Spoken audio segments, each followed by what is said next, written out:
Hello friends, welcome. This is Neetu Kumari. तो आज हम बात करने वाले हैं डीएलएड का जो कोर्स है उसका पेपर जो कोड है 402, उसके हम क्वेश्चन आंसर की बात करते हैं। और ये जो है हाउस एग्जामिनेशन का एक ये क्वेश्चन पेपर है जिसमें आपको जो है ये जो पेपर आता है वो 50 मार्क्स का होता है और आपको 2 घंटे का जो टाइम है वो दिया जाता है, ठीक है। और आपको जो है वो 3 मार्क्स के, 5 मार्क्स के और आपको 7 मार्क्स के कुछ के जो क्वेश्चन है वो आपको यहाँ पर देखने को मिलेंगे, ठीक है।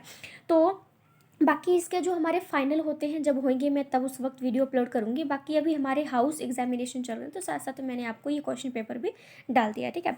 सबसे पहले हम बात करते हैं attempt any 3 questions, each question carries 3 marks. यानी कि आपको यहाँ पे ऑप्शन में दिया गया है 4 क्वेश्चन आपको दिए गए हैं और इनमें से कहा गया है कि आपने कोई भी 3 जो है अटैम्प्ट करने हैं और आपको एक क्वेश्चन के लिए 3 मार्क्स मिलेंगे, ठीक है। सबसे पहला क्वेश्चन है, what is the importance of education in human society. मानव समाज में शिक्षा का क्या महत्व है, ठीक है। दूसरा क्वेश्चन है, right short note on development of children. बच्चों के विकास पर संक्षिप्त नोट लिखिए। यानी कि डेवलपमेंट में आपको जितनी भी डेवलपमेंट से रिलेटेड उसका मीनिंग, उसके डेफिनेशन, उसके एस्पेक्ट्स, उसके फैक्टर, ठीक है, बच्चों की स्टेजेस, जो जिस स्टेजेस वाइज बच्चे सीखते हैं तो वो सारी चीज़ें आप इसमें मेंशन कर सकते हैं। पर 3 मार्क्स का है तो ज़्यादा चीज़ें मत डालिएगा, कोई ज़रूरत नहीं है, ठीक है। क्वेश्चन नंबर 3 है, how would you explain schooling and education as described by Montessori. Maria Montessori के अकॉर्डिंग बात की गई है कि स्कूलिंग और एजुकेशन में किस तरह से उनके बीच रिलेशन है या उनके बीच में डिफरेंस है, वो आपको वहाँ पे एक्सप्लेन करना है। क्वेश्चन नंबर 4 है, what do you mean by quality in education. शिक्षा की गुणवत्ता से आपका क्या अभिप्राय है। आजकल के टाइम पे भी आप देखोगे कि बच्चों को एजुकेशन जो दी जा रही है वो क्वांटिटी में दी जा रही है, भर भर की किताबें दी जाती हैं, भर भर के उनको उतना सिलेबस दिया जाता है, लेकिन उनको क्वालिटी वाली जो एजुकेशन है वो बहुत ही कम मिल रही है। तो इसलिए ये क्वेश्चन पूछ रहा है कि आप बताइए कि क्वालिटी इन एजुकेशन यानी कि शिक्षा की गुणवत्ता या शिक्षा में जो गुणवत्ता है उससे क्या मतलब है, ठीक है। तो इस तरह से आपको क्वेश्चन आएगा, ठीक है। अगला हमारा आता है सेक्शन बी। इसमें लिखा है, attempt any 4 questions, each question carries 5 marks, ठीक है। आपको यहाँ पे पूरे कितने ये क्वेश्चन आपको दे रखे हैं, ठीक है। 5 क्वेश्चन दे रखे हैं जिसमें से आपको बोला है कि आपने 4 क्वेश्चन जो है वो अटेम्प्ट करने हैं, ठीक है। पहला क्वेश्चन है, what are the kinds of inequalities in distribution of resources, how can these be removed. संसाधनों के बंटवारे में किस प्रकार की असमानता होती है और इन्हें किस प्रकार दूर किया जा सकता है। संसाधन, अगर स्कूल के हिसाब से अगर आप रिसोर्सेज की बात कर रहे हैं स्कूल के हिसाब से, तो जैसे बच्चों के लिए रिसोर्स क्या होती हैं, किताबें, खाना, पानी, बैठने के लिए बेंच वगैरह, खेलने के लिए कुछ जो बच्चों को गेम पीरियड में चीज़ें मिलती हैं, वो कुछ उनके क्या है, बेसिक रिसोर्स हैं। लेकिन स्कूल में बच्चों को ये बेसिक चीज़ भी नहीं मिल पाती है, ठीक है। अगर स्कूल के अकॉर्डिंग पूछा है तो आप इस तरह से किताबें, पानी, खाना के ऊपर लेके जाएंगे। अगर आपको पर्यावरण से संबंधित पूछा है तो हमारे जितने भी नेचुरल रिसोर्सेज हैं आप उनके बारे में लिख दीजिएगा और साथ साथ में हम उस जो समस्या है उसको कैसे दूर कर सकते हैं वो आपको मेंशन करना होगा, ठीक है। आपने क्वेश्चन जब अटेम्प्ट कर रहे हो तो सबसे पहले आपने ये ध्यान रखना है कि एक ही क्वेश्चन में 2 क्वेश्चन पूछे गए हैं। कई बार बच्चे क्या करते हैं, पहले क्वेश्चन जो पूछा है उसी को अटेम्प्ट करेंगे, दूसरे को इंपॉर्टेंस नहीं देते हैं। ऐसा नहीं है। ये क्वेश्चन 5 मार्क्स का है ना, तो 2.5 नंबर आगे वाले क्वेश्चन के मिलेंगे और 2.5 नंबर पीछे वाले के मिलेंगे, तो तभी आपको मार्क्स पूरे मिलेंगे, ठीक है।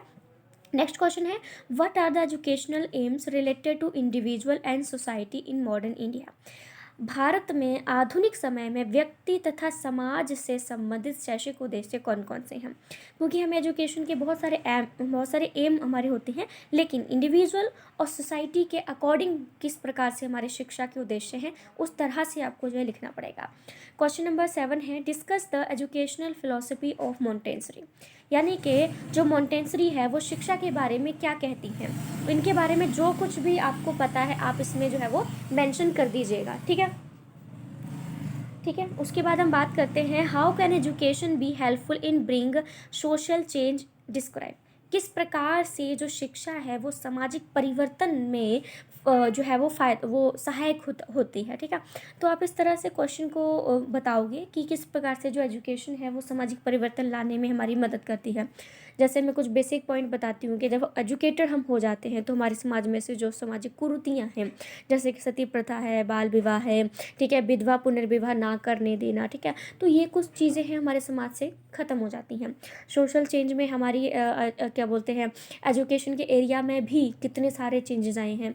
आप कृषि के क्षेत्र में देख लो, ट्रैक्टर वगैरह, बीज बोने से लेकर काटने तक कितनी सारी न्यू टेक्नोलॉजी आ चुकी है। अस्पताल में आप देखोगे तो कितने सारे अलग अलग टाइप से हम बंदे को बचा सकते हैं। तो क्या है, एजुकेशन से हम नई नई इन्वेंशन करते हैं तो सोसाइटी में हम उसको जब ले आते हैं उन चेंजेस को, तो खुद ही खुद जो है परिवर्तन हो जाता है, ठीक है। उसके बाद है right a note on the following. आपको 2 क्वेश्चन दिए गए हैं। पहला है राइट एंड ड्यूटीज़, हमारे जितने भी राइट्स एंड ड्यूटीज़ हैं आप वहाँ पे मेंशन करिएगा। और दूसरा है सोशल जस्टिस, सामाजिक न्याय क्या है वो भी आपको में मेंशन करना पड़ेगा, ठीक है। उसके बाद सेक्शन 3 आता है हमारा, attempt any 3 questions, each question carry 7 marks.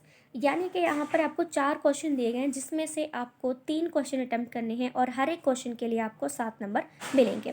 पहला क्वेश्चन है, यानी कि 10th क्वेश्चन है, what is the relation between social change and social transformation, how is education helpful in it. यानी कि सामाजिक परिवर्तन और सामाजिक, यहाँ पे तो उन्होंने हिंदी में सामाजिक परिवर्तन ही मिलेगा, क्योंकि ट्रांसफॉर्म का मतलब चेंज कर देना, परफॉर्म उसको तो सॉरी उसको परिवर्तन ला देना, ठीक है। तो ये लिखा रखा है social change and social transformation जो है उसमें क्या जो है वो रिलेशन है वो आपको यहाँ पर बताना है। And how is education helpful in it, और किस प्रकार से जो शिक्षा है वो उसमें मदद करती है। उसके बाद है discuss the meaning, aims, curriculum, methods of teaching and other paraphernalia of education as propounded by Aurobindo. एक आपको उसमें पूरा सेट दिया हुआ जिसमें महात्मा गांधी के अकॉर्डिंग हमारे जो मॉन्टेंसरी है और भी बहुत सारे हैं, जैसे इसमें अरविंदो के बारे में पूछा है कि जो अरविंदो हैं उन्होंने शिक्षा के उद्देश्य क्या बताए हैं, शिक्षा के उन्होंने क्या मीनिंग बताया है, क्या सिलेबस बताया है, क्या शिक्षण विधियाँ बताई हैं और शिक्षा के ताने बाने के बारे में उन्होंने क्या कहा है। ये सारी चीज़ें आपने मेंशन करनी है थोड़ा थोड़ा करके। 7 मार्क्स का है तो आपको कम से कम 5 से 6 पेज तो लिखने पड़ेंगे। उसके बाद है define the relationship between schooling and education, how education is different from schooling. ठीक है, सबसे पहले आपको रिलेशन बताना है कि स्कूलिंग क्या होती है और एजुकेशन क्या होती है। मैं आपको बता दूँ, ठीक है। एजुकेशन क्या होती है, हम कहीं भी किसी से भी एजुकेशन ले सकते हैं, किसी भी समय हम ले सकते हैं। लेकिन स्कूलिंग क्या होती है, स्कूलिंग वो चीज़ होती है जिसमें हमें जो भी पढ़ाई करनी है वो स्कूल में ही जाकर आपको करनी पड़ेगी। एजुकेशन क्या है, वो आप घर में अपनी मम्मी से ले सकते हो, किसी और से बातचीत करके ले सकते हो। लेकिन स्कूलिंग क्या है, स्कूलिंग मतलब स्कूल में आपको जो सीखना है, चाहे कोई स्किल सीखनी है, पढ़ाई सीखनी है, कुछ सीखना है, आपको स्कूल में ही सीखना पड़ेगा, ठीक है। उसके बाद next question, explain in detail AIIMS and goals of education. शिक्षा के क्या क्या लक्ष्य हैं और उसके क्या क्या उद्देश्य हैं, ये आपको वहाँ पर बताना है, ठीक है। तो इस तरह से जो है ये 402 का क्वेश्चन पेपर है जो मैंने आपको बताया कि इस तरह से क्वेश्चन जो है फॉर्म किए जाते हैं, क्योंकि अब आप फर्स्ट टाइम एडमिशन लेते हो तो आपको ये रहता है कि किस तरह से क्वेश्चन जो है डाले जाएंगे। तो इसलिए मैंने आपको यहाँ पे बता दिया कि इस टाइप के जो क्वेश्चन है आपको यहाँ पे देखने को मिल सकते हैं, ठीक है। सेशन अच्छा लगा हो तो वीडियो को लाइक से सब्सक्राइब यदि आपका मन करे तो आप कर सकते हैं। So thank you so much friends, thank you.